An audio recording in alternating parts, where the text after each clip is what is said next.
ती गोड बोलतोय पण शेतीची हद्द बदलतोय, हे संकेत पहा. नंबर 1, बोलण्यात गोडवा पण बांधावर वारंवार बदल दिसत असेल तर दुर्लक्ष करू नका. शेजारी तुमच्याशी खूप चांगलं बोलतोय असेल, चहा पाणी करत असेल, आपण तर भावासारखे आहोत असं म्हणत असेल, पण दुसरीकडे तुमच्या शेताच्या बांधावर माती सरकवणं, बांधाची रेषा बदलणं किंवा तुमच्या बाजूची जागा हळूहळू वापरणं सुरू असेल तर फक्त गोड बोलण्यावर विश्वास ठेवू नका. माणूस काय बोलतोय यापेक्षा प्रत्यक्ष जमिनीवर काय करतोय हे महत्त्वाचं असतं. मात्र लगेच त्याच्यावर चोरीचा किंवा अतिक्रमणाचा आरोप करू नका. आधी प्रत्यक्ष स्थिती शांतपणे तपासा, जुनी हद्द कुठे होती याची माहिती मिळवा आणि उपलब्ध कागदपत्रांशी तुलना करा. कारण बांधाची माती पावसामुळे सरकलेली असू शकते किंवा शेतीच्या कामामुळे काही बदल झालेले असू शकतो. नंबर 2, बांध तर इथंच होता असं सांगून हद्द हळूहळू सरकली जात असेल तर सावध व्हा. जमिनीच्या हद्दीचा वाद अनेकदा एका दिवसात खूप मोठा होत नाही. सुरुवातीला एखादा छोटासा बदल होतो, नंतर त्याच जागेवर पुन्हा माती टाकली जाते आणि काही काळाने मूळ हद्द नेमकी कुठे होती यावर प्रश्न निर्माण होतो. त्यामुळे तुमच्या शेताच्या बांध, खुणा, दगड, झाड किंवा इतर सीमाचिन्हामध्ये बदल दिसत असेल तर त्याची नोंद ठेवा. आजचा छोटा बदल उद्याचा मोठा वाद बनू शकतो. उपलब्ध अधिकृत नकाशा आणि जमीन नोंदी तपासा, फक्त तोंडी आठवणीवर अवलंबून राहू नका. नंबर 3, तुमच्या परवानगीशिवाय तुमच्या बाजूची जमीन वापरायला सुरुवात झाली तर स्पष्ट बोला. शेजारी तुमच्या बाजूची जागा शेतीसाठी वापरत असेल, पिकाची लागवड करत असेल, ट्रॅक्टर फिरवत असेल किंवा बांधाच्या पलीकडे स्वतःची मशागत करत असेल तर आपलं तर चालतंय म्हणून कायम दुर्लक्ष करू नका. सुरुवातीला शांतपणे विचारा, आपल्या हद्दीबद्दल काही गैरसमज झाला आहे का? आपण एकदा नोंदीनुसार पाहूया. असा संवाद केल्याने समोरच्या व्यक्तीला तुमची भूमिका स्पष्ट होते आणि गैरसमज असेल तर तोही मिटू शकतो. मात्र थेट शिवीगाळ, धमकी किंवा मारामारीचा मार्ग निवडू नका. जमिनीचा प्रश्न भावनेने हाताळला तर छोटा वाद मोठ्या भांडणात बदलू शकतो. नंबर 4, जुने बांध, खुणा किंवा कागदपत्र अचानक गायब किंवा बदललेली दिसली तर विशेष लक्ष द्या.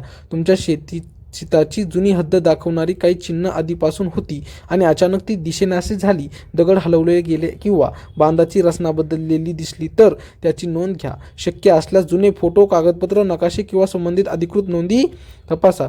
जमिनीचा प्रश्न माझ्या लक्षात आहे आणि त्याच्या लक्षात आहे यावर सोडवण्यापेक्षा अधिकृत नोंदीवर आधारित असणं महत्त्वाचं आहे. एखादं चिन्ह हरवलं गेलं म्हणून कोण दोषी आहे हे स्वतः ठरवू नका. आधी वस्तुस्थिती आणि अधिकृत नोंदी तपासा. नंबर 5, आपल्यात कशाला मोजमाप असं म्हणून मोजणी टाळली जात असेल तर सावध राहा. हद्दीबाबत तुमच्या मनात शंका निर्माण झाली आणि तुम्ही अधिकृत मोजणी किंवा नोंदीनुसार हद्द स्पष्ट करण्याबद्दल बोललात, पण समोरची व्यक्ती सतत आपण शेजारी आहोत, माझ्यावर विश्वास नाही का, कागद कशाला असं म्हणत विषयी टाळत असेल तर हा व्यवहार गांभीर्याने घ्या. विश्वास आणि मोजणी हे एकमेकांच्या विरोधात नाहीत. उलट स्पष्ट मोजणी झाली तर दोन्ही शेतकऱ्यांचा गैरसमज दूर होऊ शकतो. त्यामुळे वाद वाढवण्याऐवजी संबंधित महसूल भूमी अभिलेखन प्रक्रियेचा अधिकृत मार्ग वापरणं योग्य ठरेल. गरज असल्यास स्थानिक तज्ज्ञ किंवा कायदेशीर सल्ला घ्या. नंबर 6, गोड बोलणं सुरू ठेवून हद्दीचा प्रश्न टाळणं हा सर्वात मोठा संकेत असू शकतो. कधी समोरची व्यक्ती तुमच्याशी अतिशय चांगलं वागते, पण तुम्ही हद्दीबद्दल प्रश्न विचारला की विषय बदलते, उद्यावर ढकलते किंवा नंतर बघू म्हणत राहते. अशा वेळी तिचं गोड बोलणं आणि जमिनीवरील प्रत्यक्ष परिस्थिती या दोन्ही गोष्टी वेगळ्या पहा. नातं चांगलं ठेवणं वेगळं आणि जमिनीची हद्द स्पष्ट ठेवणं वेगळं.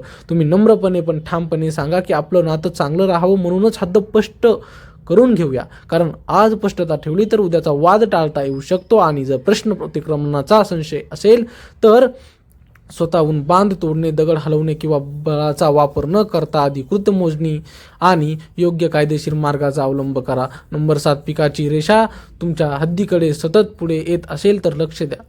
शेतात पीक कुठपर्यंत लावली आहेत, नांगरणी कुठपर्यंत केली आहे किंवा मशागत कुठपर्यंत होत आहे याकडे लक्ष द्या.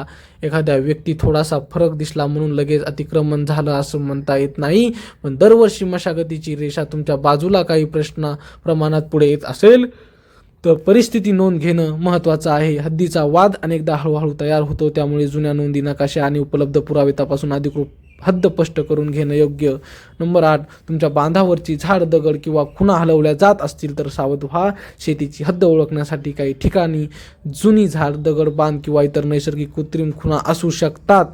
अचानक एखादी खूण गायब झाली, दगड हललेला दिसला किंवा बांधाचा आकार बदललेला आढळला तर त्याची नोंद ठेवा. मात्र खूण बदलली म्हणजे कोणीतरी मुद्दाम बदललीच आहे असा निष्कर्ष लगेच काढू नका. पाऊस, पाणी, शेतीची मशागत किंवा इतर कारणांनीही बदल होऊ शकतो. म्हणून अधिकृत नोंदी आणि मोजणीच्या आधारे वस्तुस्थिती स्पष्ट करणं महत्त्वाचं आहे. नंबर 9, मी तर एवढीच जागा वापरतोय म्हणत जागा वाढत असेल तर लक्ष ठेवा. काही वेळा सुरुवातीला अगदी छोट्या जागेचा वापर सुरू होतो, त्यावर तुम्ही काही बोलतला नाहीत की पुढच्या वर्षी थोडी अधिक जागा वापरली जाते. नंतर काही वर्षांनी ही जमीन तर आम्ही आधीपासून वापरतोय असा दावा केला जाऊ शकतो. त्यावेळी तुमच्या जमिनीचा कोणता भाग कोण वापरत आहे याबाबत सुरुवातीपासून स्पष्टता ठेवा. लहान गैरसमज वेळेत स्पष्ट केला तर मोठा वाद टाळता येतो. संशय असेल तर स्वतःहून हद्द बदलण्याऐवजी अधिकृत मोजणीचा मार्ग निवडा. नंबर 10, जमीन व्यवहार, वाटणी किंवा कागदपत्राबद्दल शेजारी अनावश्यक चौकशी करत असेल तर मर्यादा ठेवा. शेजारी तुमच्याशी गोड बोलत असला तरी तुमच्या जमिनीची कागद व्यवहार, किंमत, मालकीची माहिती किंवा भविष्यातील योजना याबद्दल तो सतत चौकशी करत असेल तर प्रत्येक माहिती देण्याची गरज नाही. नम्रपणे वागणं आणि सगळ्या वैयक्तिक माहितीचा खुलासा करणं या दोन्ही वेगळ्या गोष्टी आहेत. महत्त्वाची कागदपत्र सुरक्षित ठेवा आणि कोणालाही मूळ कागदपत्र अनावश्यकपणे देऊ नका. गरज असेल तेव्हा संबंधित माहिती अधिकृत प्रक्रियेत द्या.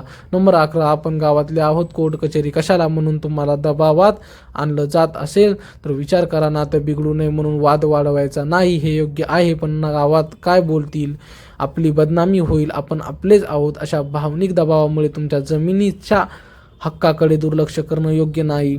न्याय आणि अधिकृत मार्गाचा वापर करणं म्हणजे नातं तोडणं नाही. आधी शांत चर्चा, नंतर अधिकृत मोजणी किंवा संबंधित महसूल प्रक्रियेचा वापर अशा पद्धतीने प्रश्न सोडवण्याचा प्रयत्न करा.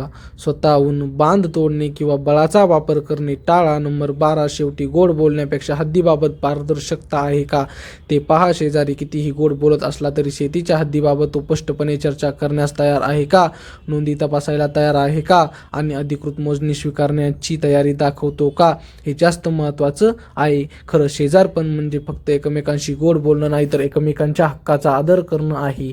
तुमची हद्द योग्य असेल तर ते अधिकृतरित्या स्पष्ट करण्यास घाबरण्याचं कारण नसतं.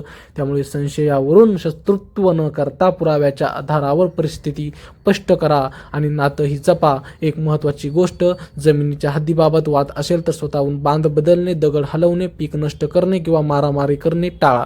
कागदपत्र, अधिकृत नोंदी, मोजणी, योग्य प्रशासकीय कायदेशीर मार्ग हा सुरक्षित मार्ग आहे. मित्रांनो, तुमचा शेजारी कसा आहे कमेंटमध्ये आम्हाला नक्की कळवा आणि आमच्या जास्तीत जास्त व्हिडिओ पाहण्यासाठी चॅनलला सबस्क्राईब करा, जास्त शेअर करा, लाईक करा. धन्यवाद.